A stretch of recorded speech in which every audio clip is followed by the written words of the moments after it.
Thanks for joining us for CBN NewsWatch. I'm Charlene Aaron. President Trump's new chief of staff is a retired four-star Marine general, and he is looking to bring some order and discipline to a White House that the media has branded chaotic. Dale Hurd has the story. General John Kelly's first order of business was to convince the president to dismiss Communications Director Anthony Scaramucci, who had attacked fellow White House members in a profanity-laced interview with a reporter. Scaramucci lasted only 10 days. Look, the president certainly felt that Anthony's comments were inappropriate for a person in that position, and he didn't want to burden General Kelly. Did General Kelly ask him to leave, or did the president ask him to leave? Did he volunteer his resignation, or how did that come about? I'm not going to get into the process. TikTok, look, as we've said several times before, what matters most to us is not who's employed in the White House, but who's employed in the rest of the country. Scaramucci became the 7th major administration official to leave in President Trump's first 6 months. General Kelly previously ran the Department of Homeland Security. We all know him, we respect him, admire what he's done. Kelly will need a smooth-running White House to handle the multitude of foreign policy problems left by the Obama administration. News that new North Korean missiles now have the range to hit much of the continental U.S. A new mini-Cold War with Russia after Congress slapped sanctions on the Putin regime and Russia expelled 755 U.S. diplomats. And the growing crisis in Venezuela, which has been hit by political unrest and violence in recent months, and where the White House says Socialist President Nicolas Maduro is building a dictatorship with the creation of a new constituent assembly to rewrite the Constitution to give him more power. Maduro himself, he joins a very exclusive club, including Mr. Mugabe, Bashar al-Assad, and Kim Jong-un, in terms of the brutal repression of his people and in this case the abrogation of the Constitution with the Assembly. Trump's team will need as much order and discipline as possible in the days ahead, with so many foreign policy challenges, while gearing up to take on tax reform and the budget battle here at home. Dale Hurd, CBN News. Weighing in on the health care debate, they claim President Trump's efforts to shut down the Affordable Care Act could put the government in a tricky legal situation. The president is threatening to stop billions of dollars in government payments to insurers, which could collapse Obamacare. If that happens, some legal experts say that the president would be handing insurers a solid court case. The Affordable Care Act makes it clear that the government has to repay insurers. North Korea's latest ICBM missile can reach the U.S. mainland, but analysts believe even if it gets here, the missile probably wouldn't do serious damage. The latest missile test on Friday flew some 2,300 miles, which is higher and longer than ever before. Experts say it could reach Washington, D.C. or even New York. Japanese video of the missile showed that it failed due to extreme heat and pressure before it crashed into the sea. Tropical Storm Emily is now considered a tropical depression after it slammed the west coast of Florida Monday. Residents say the storm came with little warning and that it caused more damage than expected. This one, they downplayed, and I've never seen anything worse. I've never seen anything like it in all the years that I've been in business here. The National Hurricane Center says that the depression's winds are now up to 30 miles per hour and should downgrade from a tropical system soon. The storm will move out to sea today, but it is expected to bring rough waves and dangerous rip currents along the East Coast this week. A religious awakening is underway at the White House. Some of the most powerful people in America are gathering weekly to learn more about God's Word.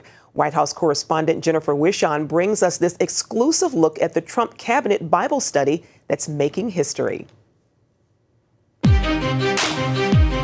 It's been called the most evangelical cabinet in history. Men and women who don't mince words when it comes to where they stand on God and the Bible. These are godly individuals that God has risen to a position of prominence in our culture. All handpicked by President Donald Trump and Vice President Mike Pence. I don't think Donald Trump's figured out that he chained himself to the Apostle Paul. Ralph Drollinger is a former NBA playing giant of a man. with an even bigger calling. He founded Capital Ministries with the idea that if you change the hearts of lawmakers, then their Christian worldview will guide them to make good policies. He's started Bible studies in 40 state capitals, teaches weekly studies in the U.S. House and Senate, and now leads about a dozen members of President Trump's cabinet in weekly studies of the Bible. Health Secretary Tom Price, Energy Secretary Rick Perry, Education Secretary Betsy DeVos, and CIA Director Mike Pompeo are just a few of the regulars. It's the best Bible study I've ever taught in my life. They are so teachable, they're so noble, they're so learned. Has this been done before in a cabinet formally? I don't think there's been a cabinet Bible study in America in at least 100 years. America's top cop, Attorney General Jeff Sessions, also attends. Like Jeff Sessions, he'll go out the same day I teach him something and I'll see him do it on camera. And I just think, man, these guys are faithful, available, and teachable, and they're at Bible study every week they're in town. President Trump is invited to attend the Bible studies too. Each week he receives a copy of Drollinger's teachings, and when he can, Vice President Mike Pence will join the study.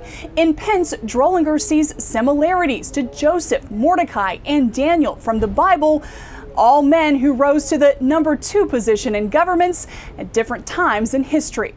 Mike Pence has respect for the office. He dresses right, like it says Joseph, cleaned himself up before he went to stand before the Pharaoh.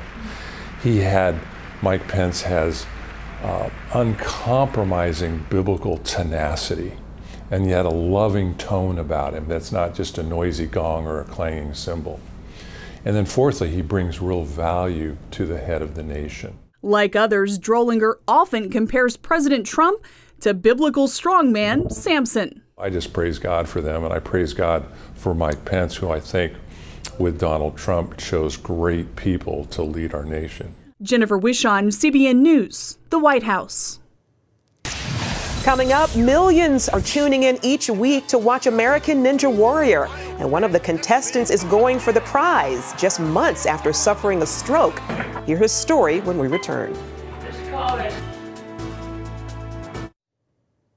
The reality show American Ninja Warrior is coming toward the end of its 9th season. Competitors make their way through amazing obstacle courses, hoping to win $1 million. But one contestant saw his faith tested just 6 months before competition with an almost fatal diagnosis. Mark Martin brings us his amazing story of survival.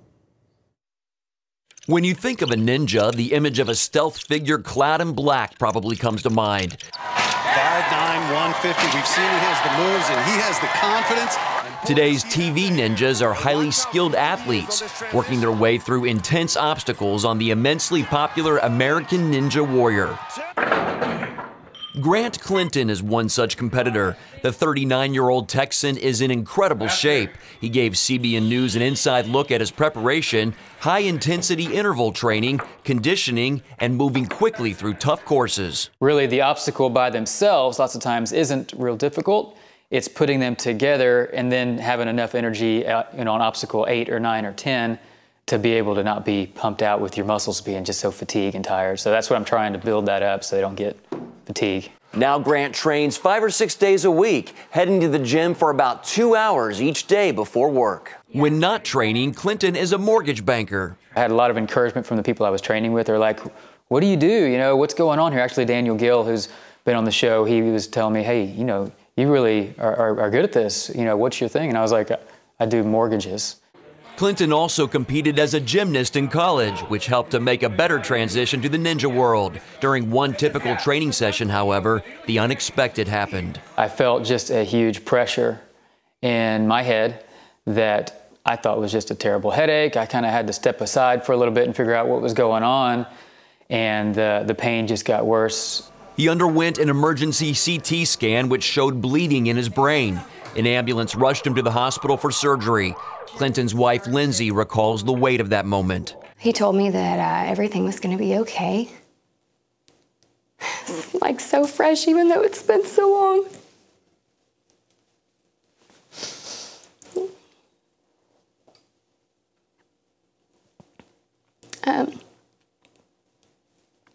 He told me that everything was going to be okay, which I knew. it was going to be okay regardless of the outcome. But then he did say, you know, if I don't come out of this, I want you to make plans. I want you to move on with your life. I want you to find a good husband for our children. I mean, it's just one of those conversations you don't really plan on having at our age. After surgery, Clinton learned he suffered a stroke, a type with a 50% fatality rate. It was just kind of a big shock to everyone. You know, I worked out all the time. I wasn't overweight. My cholesterol was low. I didn't have any genetic history of stroke. A week after leaving the hospital, Clinton attended a Christian men's retreat with his church, which focused on healing. He still felt a lot of pain and pressure, and the men prayed for him. I came in, heavy medication, terrible pain, pressure, and then 2 days later I left with no meds, no pressure, no pain. Seeing the Lord just literally lift that off of me through these men going to war for me was amazing, and it was a miracle. Clinton eventually resumed his ninja training, and about 6 months after the stroke, he made it on national television. Amazingly, he completed the regional finals, became a crowd favorite, and made it to the nationals. Although Clinton made an earlier exit than he hoped, his story connected with people around the world. Being a believer, that's what it's all about. Really, it's not about me being up there and performing well. Of course, I'm a competitor and I like to do well. I want to compete well. But God's glory is first. And I want my story, I want the people that have watched me to know what's going on, to know that God is still working miraculously in today's world. It's not only in what we read in scriptures, but He's still doing it today. And this believer is giving back. While competing, he wore a shirt emblazoned with the word overcomer, which is based on Romans 8:37. After a lot of people asked to buy the t-shirts, Clinton got down to business and donated the proceeds from sales to the Scott Cooper Smith Stroke Awareness Foundation. He hopes to do the same again this season. Looking back, Clinton says it's not clear why he had the stroke, and he's okay with that. The Lord allowed this to happen so that, again, I could build the faith of the men at my church, so I could encourage and build the faith of those that got a chance to see me on the show. If that's what all it was for, we don't really have to have a reason for it. And that encouragement resumes in June, along with the chance at $1 million. Mark Martin, CBN News, Houston, Texas. Up next, are you busy, sleep deprived, and stressed out? Well, one nutritionist shares how a healthy lifestyle can change all of that. Young parents are often super busy, sleep deprived, and stressed out. It is the perfect storm for putting on the pounds. But as Lori Johnson tells us, there are ways those parents and anyone else can get back to a healthy weight. Mom jeans, the dad bod. Proof that parenthood packs on the pounds. So what we know with men right now is the first year of being a new dad, you gain 15 pounds. That's what's been shown.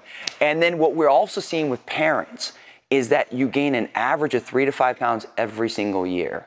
It even happened to fitness expert Mark McDonald, who put on 35 pounds after becoming a dad. But he reversed course and is now sharing the secret to gaining control instead of gaining weight. Making your health work as a busy person and a busy parent doesn't mean you have to sacrifice the time with your family. He says the key is balancing your blood sugar to avoid overeating. Do this by eating in threes, a protein, fat, and carbohydrate every 3 hours. When you go too long without eating, your blood sugar drops, and your body doesn't burn fat, it holds fat, it burns muscle, which slows down your metabolism. And then with low blood sugar, what happens? You crave carbohydrates. So you reach for the bread, you reach for the chips when you're starving. That spikes your blood sugar and makes you store fat. I mean, if I spike my blood sugar, I feel awful. I have to lay down. I don't feel good. People are living like that every day, but they don't realize it. Proteins are animal products like beef and eggs. They keep you feeling full. So do fats like oils and nuts. Carbs are vegetables, fruits, also grains and sweets. Mark says when eating in threes, try to eat carbs last. Protein gets broken, it starts being digested in your stomach, carbs in your mouth. So when you eat your carbs first, it spikes your blood sugar faster. So you should always eat your protein first, then your fat, then your carbs. Now, if you're doing like Greek yogurt with some nuts and some blueberries, that would be a meal. Just do it together. But if you're gonna do like, hey, I want some Skittles, you could do some string cheese. You could do some Greek yogurt. You could do some turkey breast before that, and that will minimize the damage. And the cool thing is you won't want as much. Try to pack your food at home and take it with you. What I do now is, and my son loves it too, instead of making a turkey sandwich, we make turkey lettuce wraps. Other grab-and-go faves, nitrate-free turkey jerky, protein bars, nuts, vegetables, and fruit. If you don't pack your food, you can still eat in threes on the go at restaurants, even fast food. A good option is grilled chicken as your protein, lettuce as your carbohydrate, and salad dressing as your fat. Another option is grilled chicken, half a bun as your carbohydrate, and mayonnaise as your fat. Eating Mexican? Not a problem. I'll go there, I'll say, where's my protein? I get chicken, so I choose one protein, and then you have a choice of carbs. You can do a tortilla, you can do rice or beans. Don't do all three, choose one carbohydrate. And then I'll add some lettuce to that and a little bit of cheese as my fat. Not getting enough sleep can cause weight gain by increasing the hunger-stimulating hormone ghrelin and lowering the appetite-suppressing hormone leptin. So try to get more Z's and improve your sleep quality by avoiding the snooze button. Your body works in 90-minute cycles. So you have light sleep. Light sleep doesn't do anything for you, prepares your body for sleep. Then deep sleep, which charges your body, and then REM sleep, which charges your mind. And then it repeats itself. Every second of sleep after the snooze button is light sleep. So you don't enter deep sleep, which charges your body, and you don't enter REM sleep, which charges your mind. Swap 30 minutes of light sleep with quality sleep by, instead of setting your alarm for 6:30 and hitting the snooze until 7, set your alarm for 7 and don't hit the snooze. Too many busy parents are dehydrated, which can lead to weight gain. Believe it or not, our brain sometimes tricks us into thinking we're hungry when we're actually thirsty. So how many ounces should we be drinking? Take your weight and divide it by 2. For example, if you weigh 120 pounds, drink 60 ounces of water a day. The way that I know that I'm drinking enough water is if the urine is closer to clear than it is to yellow, you know you're hydrated. If your urine is really yellow, you're not drinking enough water. When it comes to exercise, think of creative ways to do it together. Mark straps on this weighted vest to make family walks more challenging. Even time in front of the tube isn't so bad if you sit on these. That inflatable ball, you're going to burn 3 times more calories per hour than if you were sitting in a chair. Since stress can lead to weight gain, let go of those little annoyances parents face. Now, when you have too many of those moments, your body can never relax. You move into something called chronic stress. So cortisol, your stress hormone, stays in your blood.